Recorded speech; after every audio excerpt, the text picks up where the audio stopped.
Ok, e hoje nós vamos começar a estudar o islamismo, como a gente responde ao islamismo. Então a gente está vendo como a gente responde cada uma das visões de mundo que confrontam a fé cristã. Então a gente viu o pluralismo, né? Aquela ideia de que todas as religiões são verdadeiras. A gente viu que isso é logicamente incoerente.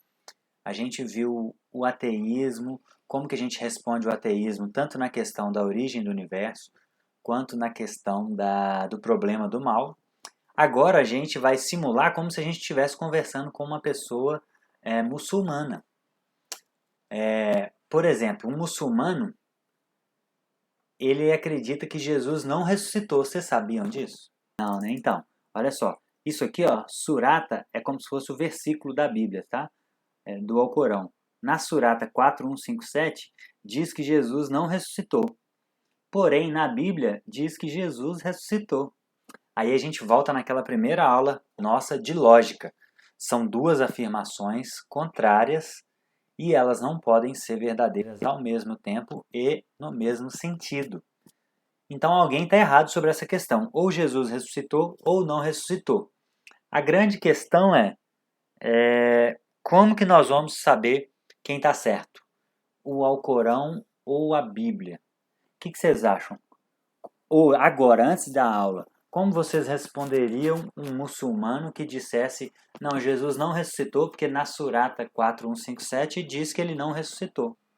Bom, então, gente, a pergunta que a gente está fazendo basicamente é essa: ó. Em quem nós podemos confiar mais? Na Bíblia ou no Alcorão? Será que existe algum critério que a gente conseguiria julgar esses dois livros? Além da questão da fé, né, obviamente, porque muitas pessoas vão tentar resumir essa questão apenas por uma questão de fé. Não, a pessoa crê na Bíblia, isso é verdade para ela. A outra crê no Alcorão, isso é verdade para ela. Só que isso é aquele mesmo problema lá, lógico, né? Logicamente, ou Jesus ressuscitou ou não ressuscitou.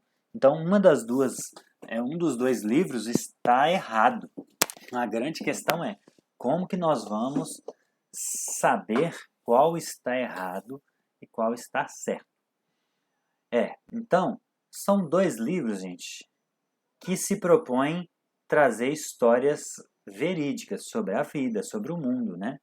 Então, existem poemas dentro deles, claro, e os poemas, como toda música, né? Não necessariamente deve ser tomado literalmente. Então, quando o cantor diz assim, ó, as ondas vinham beijar a praia, sol se rana, lá, lá, lá, lá, lá, não lembro o resto da letra. Quando o autor escreveu dessa música que as ondas vinham beijar a praia, a gente não pode, um biólogo não pode virar e falar assim, não, essa música está errada, porque a onda não beija a praia. A onda ela tem movimentos que são causados pela maré, que é feita pela lua, então isso é uma afirmação falsa. Um biólogo não poderia falar isso, ou um geólogo, né, na verdade, eu acho. Por quê? Porque a música é um poema, e um poema ele tem o que eles chamam de licença poética, né? Eles não estão relatando a realidade de forma objetiva. Então o poema ele pode dizer que a onda beija, mas um geólogo escrevendo um artigo científico não vai poder falar isso, porque ele tem que ter uma descrição mais técnica. Porém, a Bíblia e o Alcorão, em várias questões, em vários textos, principalmente nos textos narrativos, eles são textos que afirmam trazer uma história real, que aconteceu na realidade. Então, eles são livros que se propõem a ser livros históricos. Claro, então, que nós precisamos de tentar descobrir testes históricos para fazer um teste para esses dois livros, entendeu? Então, o que é história? Basicamente é aquilo que aconteceu e o registro disso. Por quê? Porque uma coisa é o que acontece. Outra coisa é o registro disso. São duas coisas distintas. algo pode acontecer de um jeito e ser registrado de forma diferente. Seja por má fé ou por descuido. Ou então, não por descuido inicial, mas por um descuido das cópias. Então pensa comigo, ó. O que a gente está falando são textos antigos, que é um texto da Bíblia antigo, isso aqui é um texto do Alcorão. Ou melhor, não sei se esse aqui é do Alcorão, gente, mas aqui é só para mostrar a diferença de um papiro para um pergaminho. Papiro é uma folha de seda, de planta, que eles escreviam. O papiro é pele de boi. Então, os textos antigos eram escritos nesses, né? Não existia papel chamex naquela época. Então, eles escreviam nessas coisas, e essas coisas, muitas vezes, por não ser muito bem feito para isso, né? Elas se deterioravam, se perdiam. E aí, para se ter mais cópias de um texto, não tinha xerox. Eles tinham que copiar à mão. Então, nessa cópia à mão, pode ter tido erros não intencionais, às vezes em alguma palavra, em alguma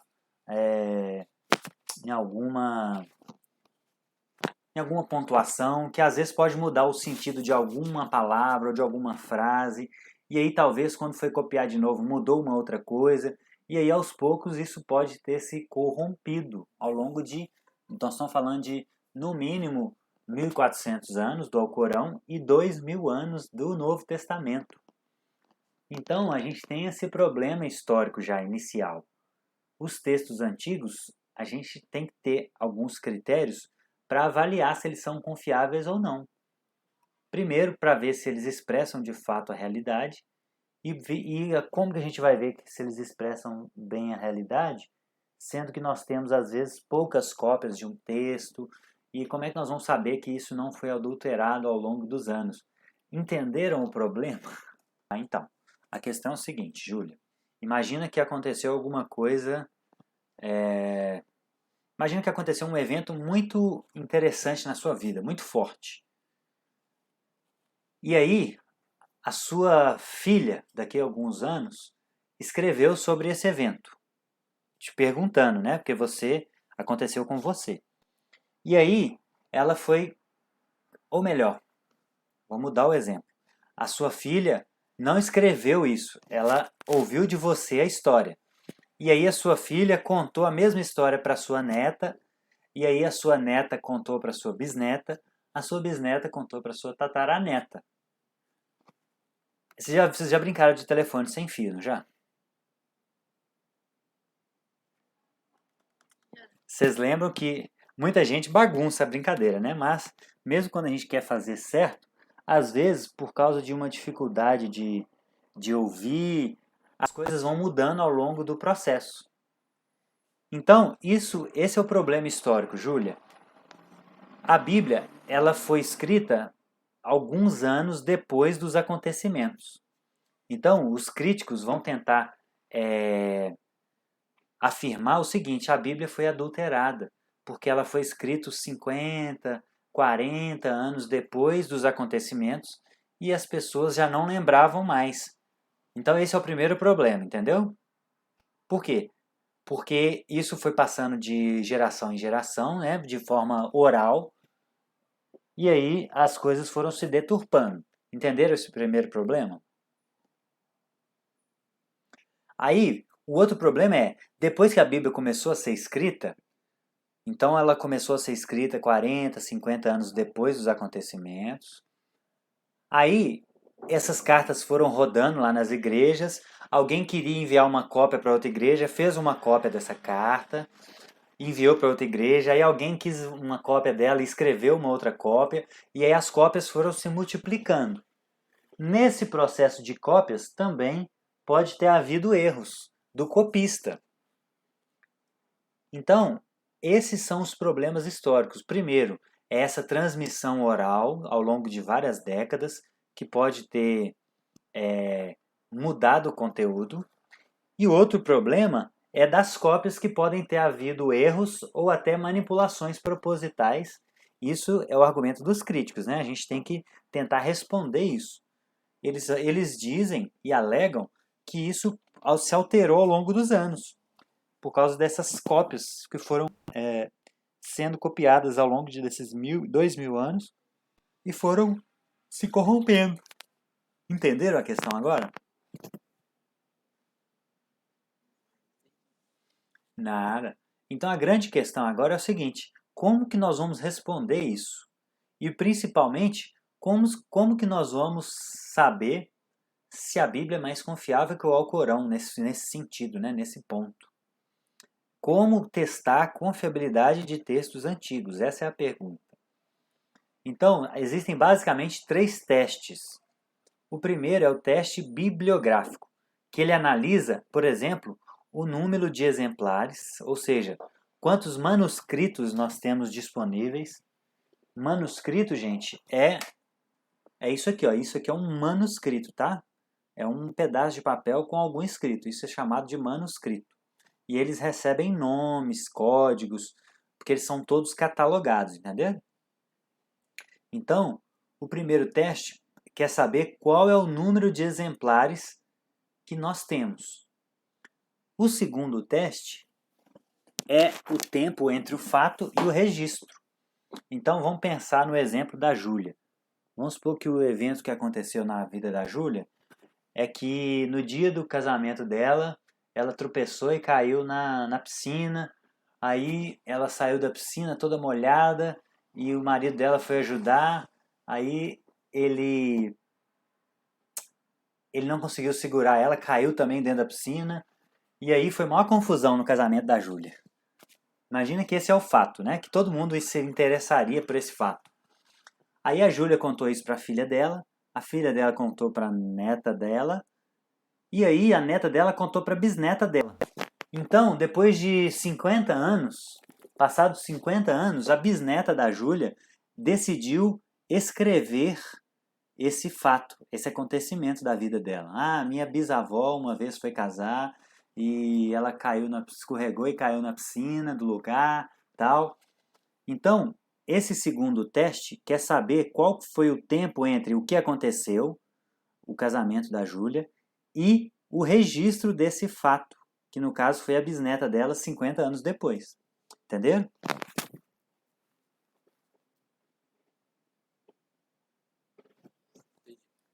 E por que que isso tudo é importante? Ó, primeiro, o número de exemplares. Quanto mais cópias de um manuscrito a gente tem, mais a gente consegue comparar um entre o outro para saber se houve alguma mudança. Então, se eu tenho um manuscrito, por exemplo, antigo, somente, eu não sei se. Eu não tenho como comparar aquele manuscrito. Agora, por exemplo, pensa no outro exemplo. Se eu tenho 2 manuscritos, um diz que Jesus ressuscitou, o outro diz que Jesus não ressuscitou. Aí o problema já tem um problema a mais. Eu tenho que saber agora qual dos dois está certo. Aí eu precisaria de um terceiro manuscrito, talvez mais antigo, para tirar a dúvida, entendeu? Então o número de manuscritos é muito importante. Mas o teste mais importante é esse aqui, ó, o tempo entre o fato e o registro. Por quê? Se a Júlia casou, por exemplo, em 2030, por exemplo, e a bisneta dela registrou esse evento no ano de 2050, durante todo esse tempo pode ter havido mudanças na contagem dessa história. A filha da Júlia pode ter mudado alguns pontos que contou para a neta, e a neta pode ter mudado alguns outros que contou para a bisneta. Então, quanto maior esse tempo, maior o risco de mudar a história, concordam?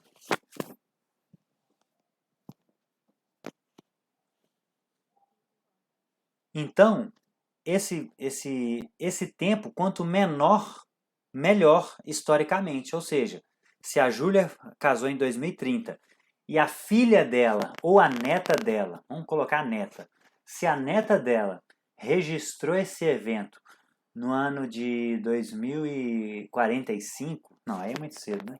2060, ou seja, 30 anos depois do ocorrido, é melhor do que se a bisneta dela tivesse escrito no ano 2080. Ou seja, por quê? Porque a neta está mais perto da Júlia, ou seja, ela pode ter inclusive visto a Júlia pessoalmente, porque ela é neta.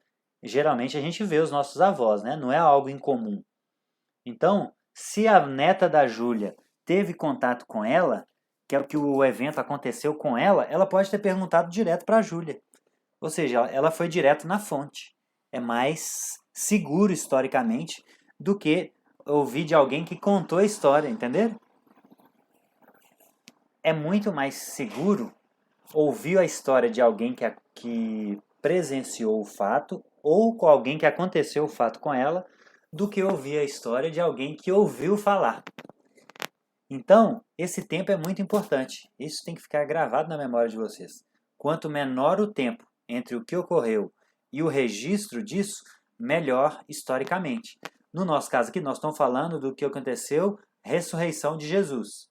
Então, quanto menor a distância entre o fato, a ressurreição de Jesus, e o primeiro registro desse fato, melhor historicamente, mais confiável. Deu para compreender?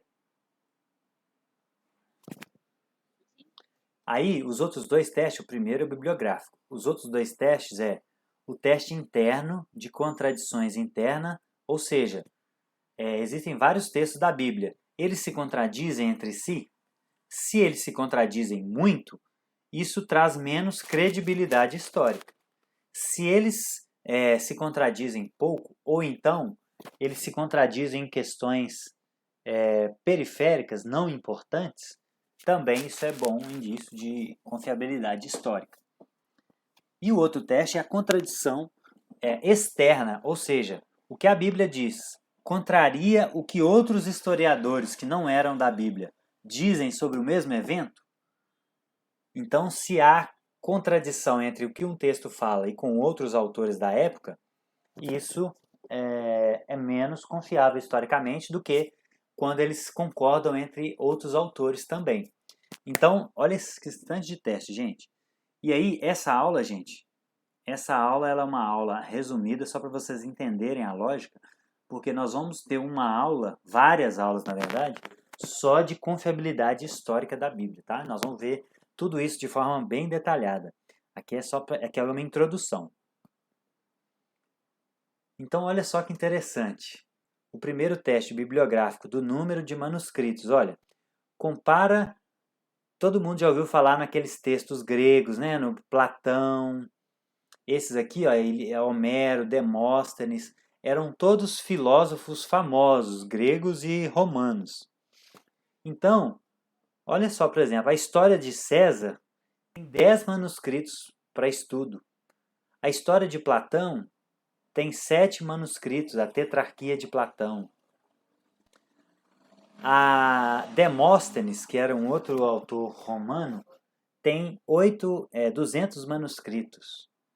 Homero, que foi um grande historiador não, ele foi um grande poeta grego, as obras dele, a Ilíada, ela tem 643 manuscritos para estudo.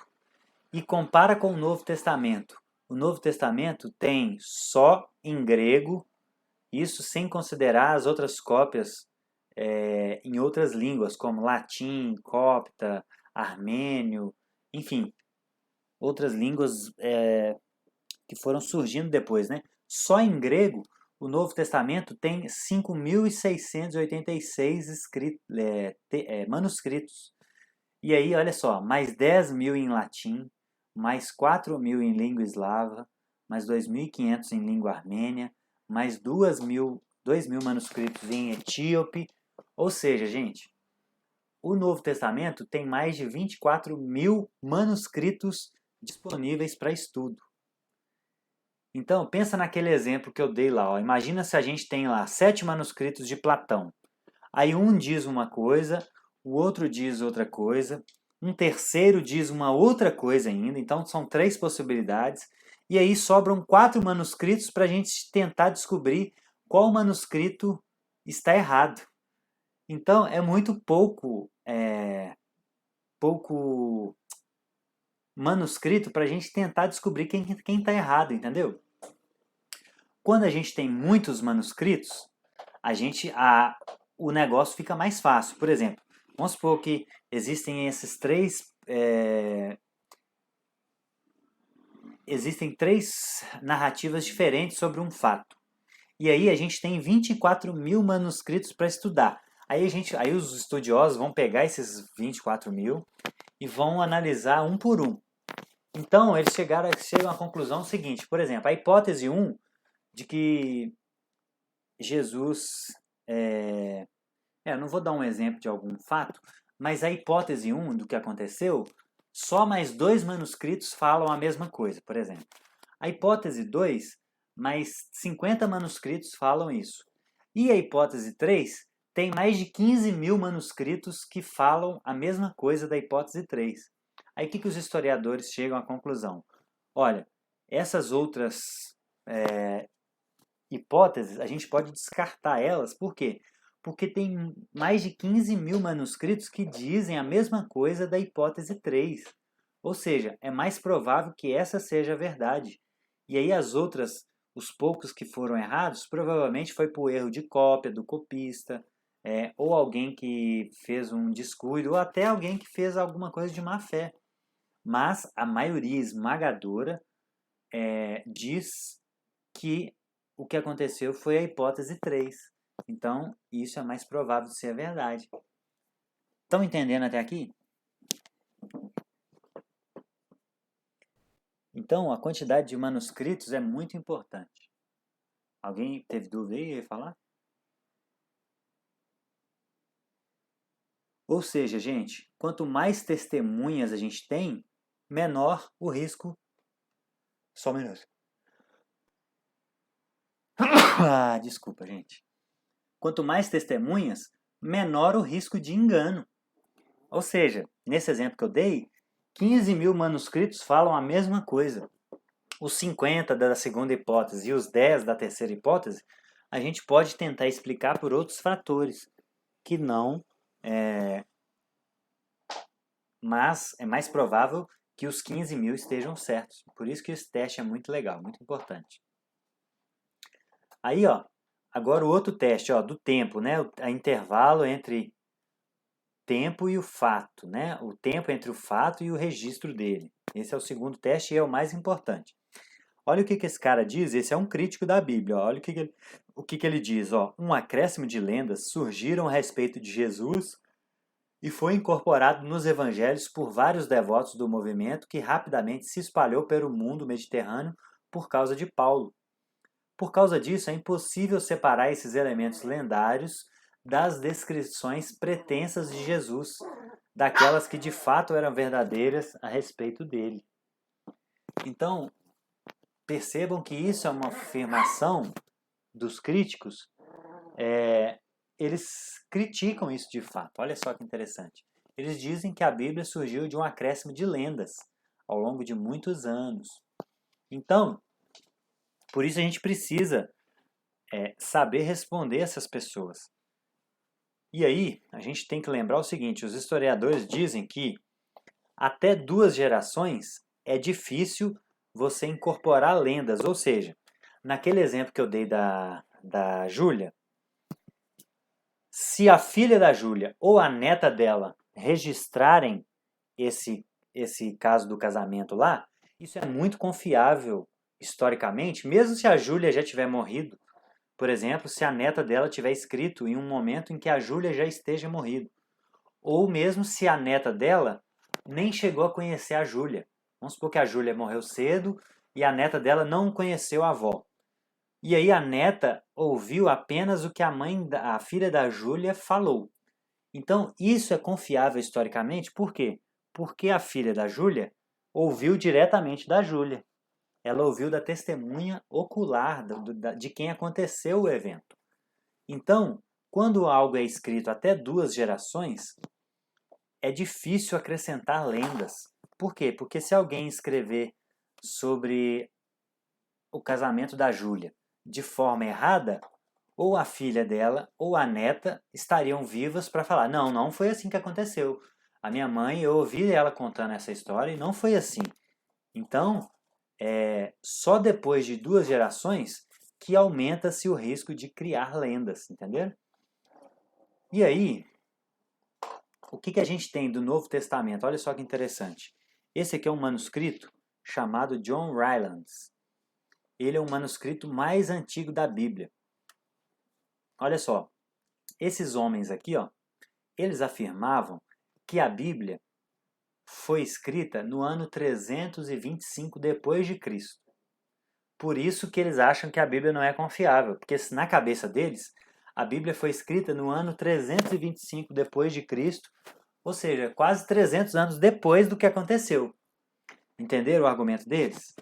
Então eles dizem o seguinte, olha, a Bíblia foi escrita no ano 325, em 300 anos muita coisa pode ter mudado, foram acrescentando lendas, então a Bíblia não é confiável, é isso que eles falam. Só que no século XIX, gente, foram descobertos vários manuscritos tão antigos da Bíblia, muito antes de 325, olha só. Esse fragmento aqui, ó, chama John Rylands. Ele foi achado no Egito e ele data, a datação dele, de carbono 14, é do ano 130 depois de Cristo. Ou seja, só 97 anos após a morte de Jesus. Então, os críticos que diziam que a Bíblia tinha sido escrita no ano 327, o argumento deles começou a cair por terra. Por quê? Porque os arqueólogos começaram a achar textos da Bíblia muito mais antigos do que 325. E esse aqui é o mais antigo deles, ó, John Rylands. E aí, esse é um texto. Existem outros do ano 190, tem um outro do ano 250.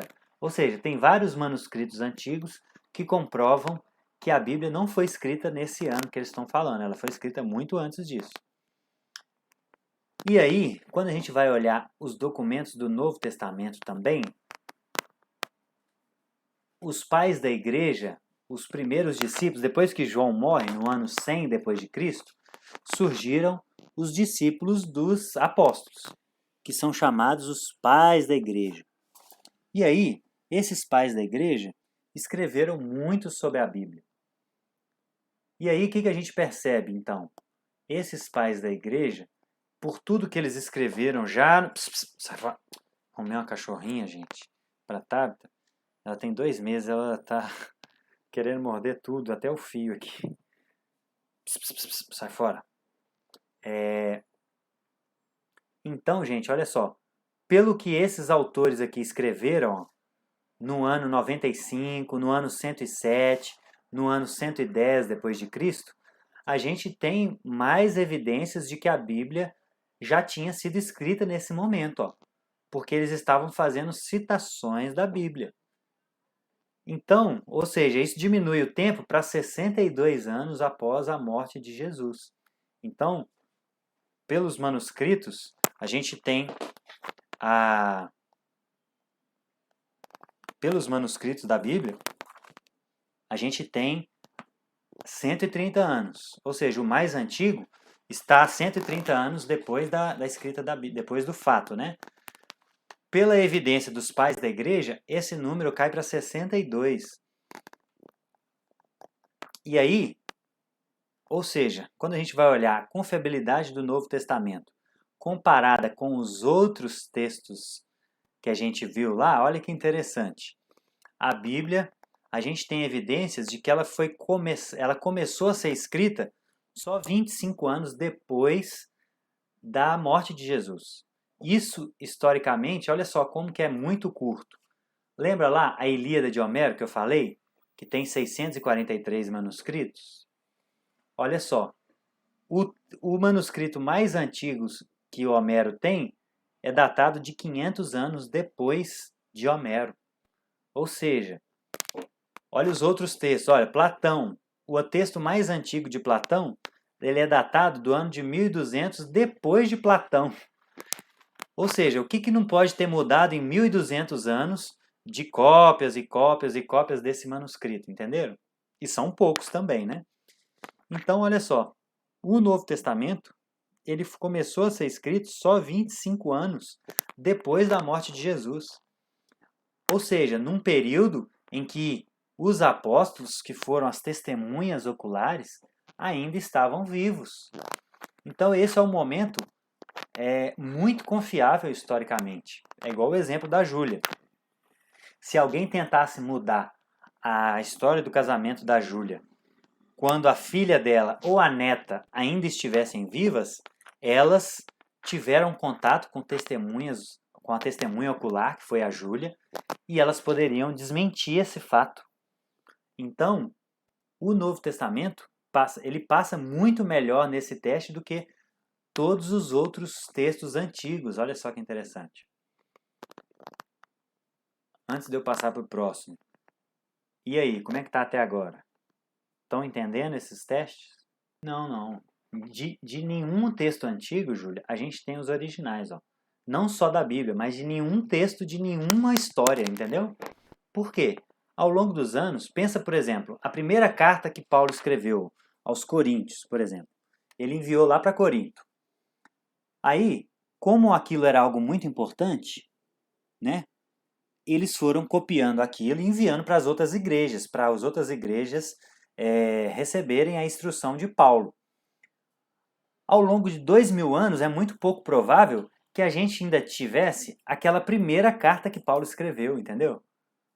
Isso provavelmente não suporta ao tempo, porque lembra que era escrito em papiros, em pergaminhos, não era escrito em papel e eles não tinham uma forma de conservar isso tão precisa como a gente tem hoje. Então, não é só a Bíblia. Nenhum texto antigo, nem o Novo Testamento, nem Homero, Demóstenes, nenhum texto antigo existem os originais, entendeu? Sempre a gente trabalha com cópias. Por isso que o número de cópias é tão importante. Porque quanto mais cópias, mais fácil a gente consegue saber o que estava no original, entendeu? Então a Bíblia passa melhor. Primeiro, no teste de número de manuscritos, olha, 24.000 contra 640 da segunda colocada. E no teste de espaço entre o fato e o registro, 25 anos do Novo Testamento contra 500 do segundo. Então, o Novo Testamento passa muito melhor também nesse teste. O terceiro teste é o grau de precisão das cópias. Ou seja, quando a gente compara todas as cópias, qual é o grau de precisão entre elas? Então, olha só. Se um texto, imagina se existissem milhares e milhares de divergências entre os textos, ia ficar difícil saber qual era verdadeiro, né? Mas olha só o grau de precisão das cópias da Bíblia, 98,33%. Ou seja, imagina que a gente tem 100 manuscritos, 98 deles têm um grau de precisão exato. 98 deles, entenderam? Então isso é muito preciso. E aí, quando a gente vai olhar esse 1,67 de divergência entre os manuscritos, apenas 16% deles são relevantes.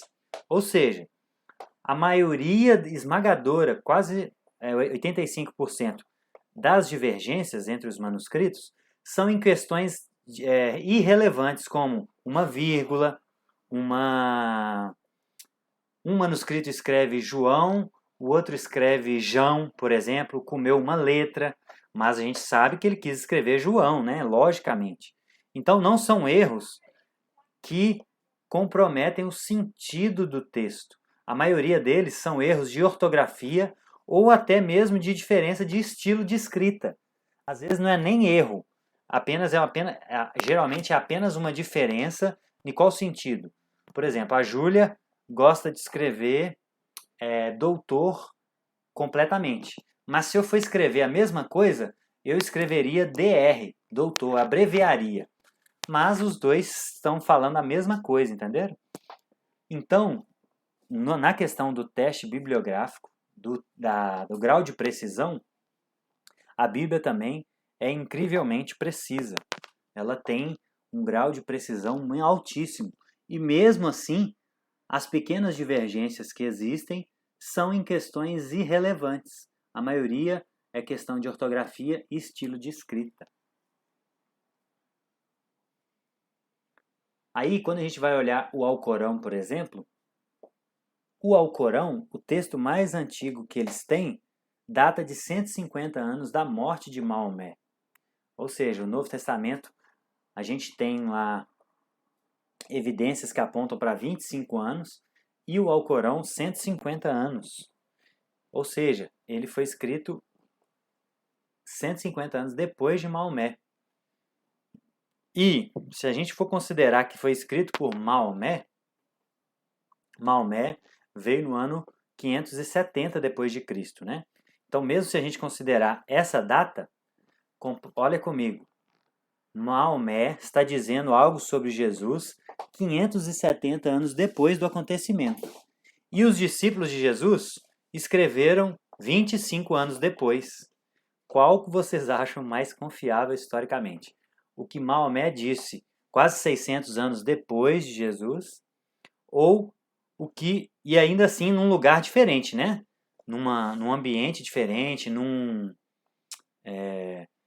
país diferente. Ou seja, além da distância temporal, foi escrito por pessoas que não eram da cultura, não eram da, da mesma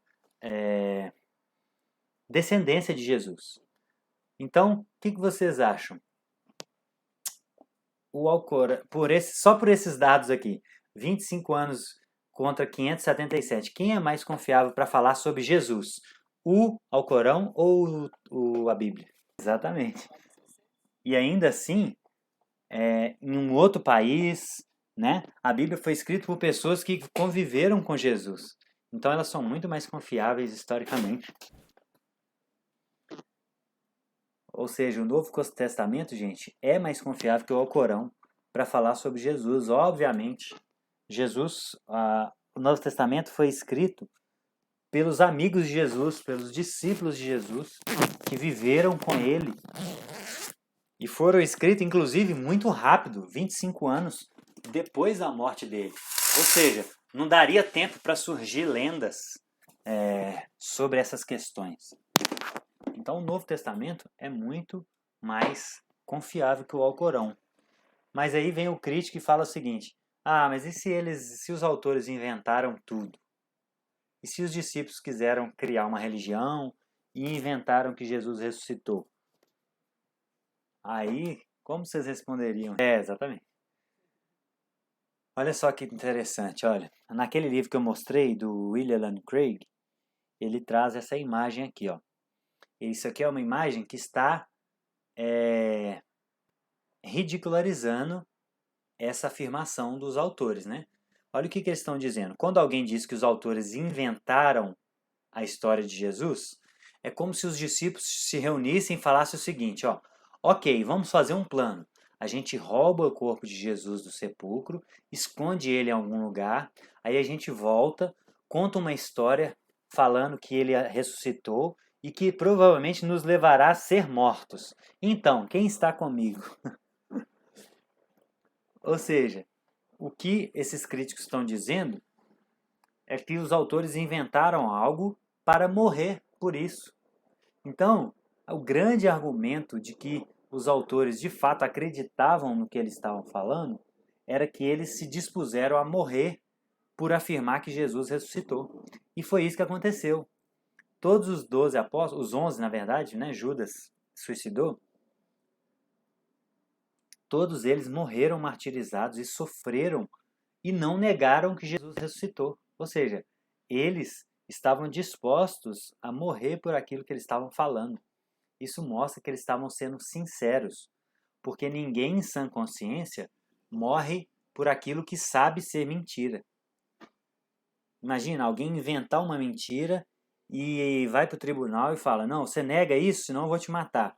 E a pessoa: não nego, eu prefiro morrer do que negar isso. Então, se a pessoa está disposta a morrer por aquilo que ela diz, é porque ela acredita ela acredita de fato, e não ela inventou isso da cabeça dela, né? E eles também abandonaram as crenças antigas que eles tinham.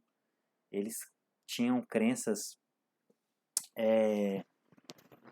do judaísmo antigo, por exemplo, e os judeus, os discípulos, abandonaram essas crenças. Isso mostra que eles estavam sendo sinceros também, e não que eles estavam inventando uma história. Essa é mais uma evidência de que eles estavam sendo sinceros. E a outra evidência de que eles estavam sendo sinceros é que eles incluíram nos evangelhos alguns fatos embaraçosos sobre eles mesmos. Ou seja, se alguém está querendo inventar uma religião, ele vai colocar, ele vai embelezar a história, né? Todo filme de herói, ele tenta embelezar a história. Mas os discípulos não. Eles colocaram, por exemplo, que eles negaram Jesus, eles colocaram que eles duvidaram da ressurreição de Jesus e só acreditaram depois que eles viram. Então, se eles estivessem inventando uma religião, eles não iriam colocar esses fatos que são embaraçosos. Eles iriam colocar que eles acreditaram, que eles seguiram Jesus até o fim, que eles estavam dispostos a morrer, que eles não ficaram com medo, né? E eles relatam que eles ficaram com medo. Então, tudo isso aponta que os autores não estavam inventando, eles acreditavam nisso de fato. Entenderam esse ponto também? Aí, olha só, aqui é um exemplo de alguma aparente contradição.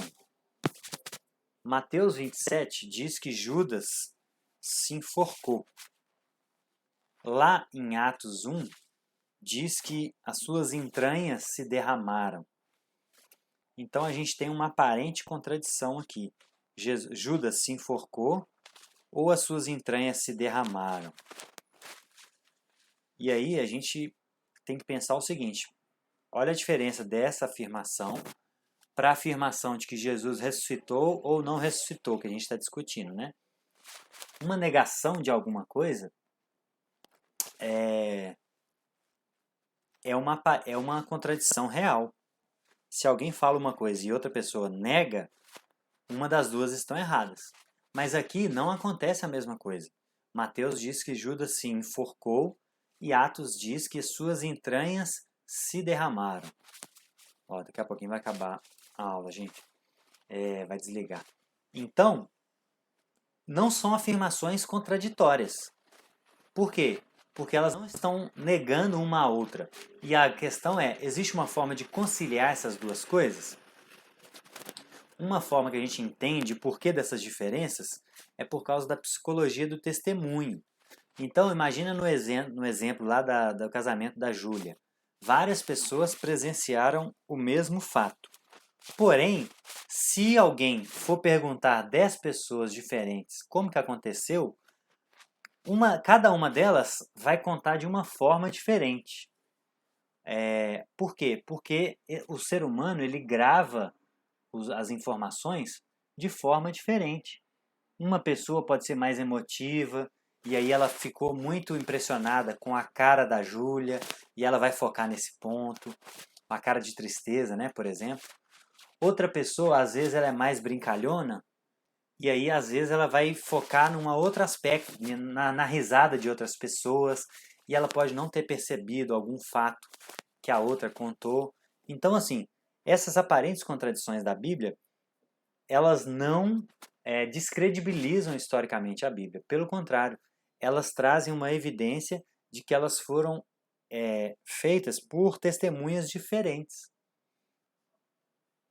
Então, quando um juiz, num tribunal, ele se depara com vários testemunhos idênticos entre eles, ele conclui o seguinte: essas pessoas combinaram. Agora, quando ele percebe que elas estão falando uma história coesa, o fundo tá correto para todo mundo, é o mesmo, mas há algumas divergências em detalhes, ele chega à conclusão de que aquilo ali é real, porque é isso que acontece na vida real, né? Cada pessoa lembra de um fato de uma forma diferente de outra. Então, isso é uma verdade, essas aparentes contradições são uma evidência de que a Bíblia é confiável historicamente, de que ela foi escrita por testemunhas diferentes umas das outras, e que não foi algo planejado, né? Vamos criar uma história aqui e todo mundo escreve a mesma coisa, né? Ou seja, foi algo real. E o último teste, gente, para a gente finalizar, é o teste externo. A Bíblia, o que a Bíblia diz, tem comprovação em outros autores fora da Bíblia? E olha só o tanto de autor que diz vários fatos sobre a Bíblia que comprovam a historicidade da Bíblia. O Flávio Josefo, Tácito, Plínio, Flegon, Talo, Suetônio, o Luciano, o Celso, o Serápion e o Talmude judaico. Todos esses textos, todos esses autores, confirmam vários pontos da Bíblia. E aí, essa é uma citação antiga desse Flávio Josefo, que escreveu em 93 depois de Cristo, ou seja, muito perto, né, da ressurreição da vida de Jesus, 60 anos. E olha o que ele diz: nessa época, na época de Pilatos, havia um homem sábio chamado Jesus. Sua conduta era boa, ele era conhecido por ser virtuoso. Muitos judeus de outras nações tornaram-se seus discípulos. Pilatos condenou Jesus à crucificação e à morte, mas aqueles que se tornaram seus discípulos não o abandonaram. Antes, relataram que Jesus havia aparecido 3 dias depois de sua crucificação e que estava vivo. Por causa disso, ele talvez fosse o Messias, sobre quem os profetas contaram maravilhas. Então, apenas essa citação aqui de Flávio Josefo, ela confirma vários pontos históricos da vida de Jesus. Confirma que existiu um Jesus de verdade, né? Porque em algum momento existiram até historiadores que duvidaram da existência de Jesus. Ele confirma que ele era virtuoso, que ele nasceu no período de Pilatos, como a Bíblia diz, que ele foi crucificado. Ou seja, vários pontos da vida de Jesus são confirmados por Flávio Josefo, um historiador muito antigo. Isso é importante. Então, gente, concluindo, quando a gente soma todos os pontos que a gente viu, a gente vê que a Bíblia é o livro não só mais confiável que o Alcorão, mas ele é mais confiável da história da antiguidade. De todos aqueles textos antigos que a gente viu, o Alcorão é é só mais um deles, né? Mas a Bíblia é muito mais confiável do que todos os livros da antiguidade clássica, não só do Alcorão. Por isso, essa é uma forma que a gente tem para responder um muçulmano. Se a gente estiver conversando com ele, essa é uma forma da gente responder um muçulmano, mostrando a confiabilidade histórica da Bíblia e que ela foi escrita num período muito mais confiável historicamente do que o Alcorão. E a Bíblia não é só mais confiável que o Alcorão, ela é mais confiável que todos os livros da Antiguidade Clássica.